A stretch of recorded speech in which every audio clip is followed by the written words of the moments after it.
మనకు దాడి చేసే రోజులు వస్తాయి, తొందరలోనే రాళ్లతో అటాక్, కారు సర్వీసింగ్ పోయింది, లోక్సభ ఎన్నికల్లో తిరిగి జెట్ స్పీడ్తో దూసుకుపోతుంది, వెర్రి మాటలు నమ్మి ప్రజలు కాంగ్రెస్ కోట్లేశారు, దేశవ్యాప్తంగా ఆ పార్టీకి 30 సీట్లు వచ్చే పరిస్థితి లేదు, BRS working president KTR. So ఇక్కడ విషయం ఏంటి అంటే మిత్రులారా, కేటీఆర్ ఎటు పోయిండు, ఈ వారం రోజులు ఎటు పోయిండు, వారం రోజులు ఎంజాయ్ చేసి ఇప్పుడు వచ్చి ప్రజల్ని కార్యకర్తలు రెచ్చగొడతా ఉన్నాడు. కార్యకర్తలారా, ప్రజలారా, ఒక్కసారి మీరు ఆలోచించండి. ఈ డ్రామారావు చేసేటువంటి డ్రామాలు మీరు దయచేసి నమ్మకండి. నేను ఒకటే అడుగుతా ఉన్నాను కేటీఆర్కి, మీరు ఈ వారం రోజులు ఎటుపోయారో చెప్పేటువంటి దమ్ము ధైర్యం ఉందా అని అడుగుతా ఉన్నాను. కార్యకర్తలారా, మిమ్మల్ని ఎడ్డి గొర్రెలు చేసి ఆడుకుంటా ఉన్నాడు వీడు, ఎడ్డి గొర్రెలు చేస్తూ ఉన్నాడు. ఎందుకు అంటే వారం రోజులు ఎవరికీ దొరకకుండా లాస్యానందిత చచ్చిపోతే నిన్న వచ్చి పరామర్శిస్తాడా? ఎటు పోయిండు మరి ఇన్ని రోజులు? ఏం పనిదే పోయిండు? అమెరికాకు పోయిండా, ముంబైకి పోయిండా, బెంగళూరుకు పోయిండా, జన్వాడ ఫామ్ హౌస్లో పన్నాడా? ఏం చేసిండు ఇన్ని రోజులు? అర్థం చేసుకోండి. ఇన్ని రోజులు దొరకకుండా ఎంజాయ్ చేసుకుంటా ఇప్పుడు వచ్చి మిమ్మల్ని రాళ్లతో కొట్టాలని చెప్పేసి రెచ్చగొడతా ఉన్నాడు, మీ జీవితాలు నాశనం చేస్తూ ఉన్నాడు. కార్యకర్తలారా అర్థం చేసుకోండి, ఇలాంటి దొంగనాగడుకు మాటలను ఎవడు కూడా నమ్మొద్దు. వీడు దొంగ, వీడు పచ్చి దొంగ, లంగా, లఫంగా, లుచ్చాగాడు వీడు. ఎస్, బరాబర్ నేను చెప్తున్నాను, ఎవడేమని అనుకోండి, వీడు పెద్ద లుచ్చా. కేటీఆర్ అనేవాడు పెద్ద లుచ్చా.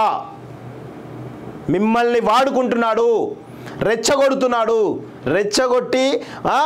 ఉద్రేకంలో మిమ్మల్ని రెచ్చగొట్టేసి మీ జీవితాలని బలి చేసి రక్తదాహం తీర్చుకునేటువంటి దుర్మార్గుడు ఈ కేటీఆర్, ఈ లుచ్చగాడు.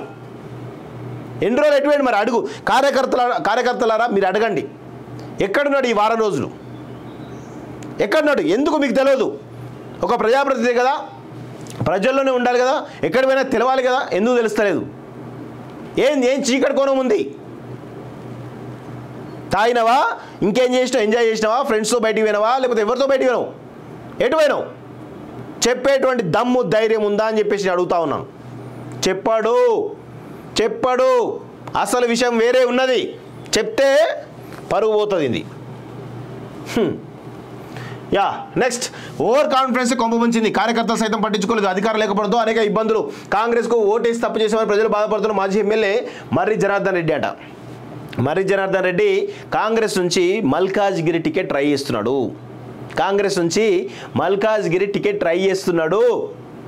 త్వరలో కాంగ్రెస్లో మల్కాజ్గిరి టికెట్ కనుక కన్ఫర్మ్ చేస్తే కాంగ్రెస్లో చేరేటువంటి అవకాశాలు బలంగా ఉన్నాయి మిత్రులారా.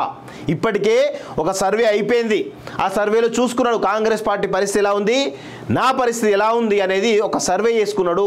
దాని ప్రకారం రేపో మాపో మరి ఒక డెసిషన్ తీసుకొని కాంగ్రెస్ పార్టీలో చేరాలా వద్దా అనేటువంటి ఒక నిర్ణయం తీసుకోబోతున్నట్టు మనకైతే తెలుస్తూ ఉంది మిత్రులారా. ఇంకా చాలా కీలకమైనటువంటి వికెట్లు ఈరోజు బీఆర్ఎస్ పార్టీలో ఉన్నటువంటి కీలకమైన వికెట్లు కూడా ఒక్కొక్కటిగా పడిపోయేటువంటి అవకాశం అయితే కనబడతా ఉంది. చూద్దాం ఏమవుతుందో.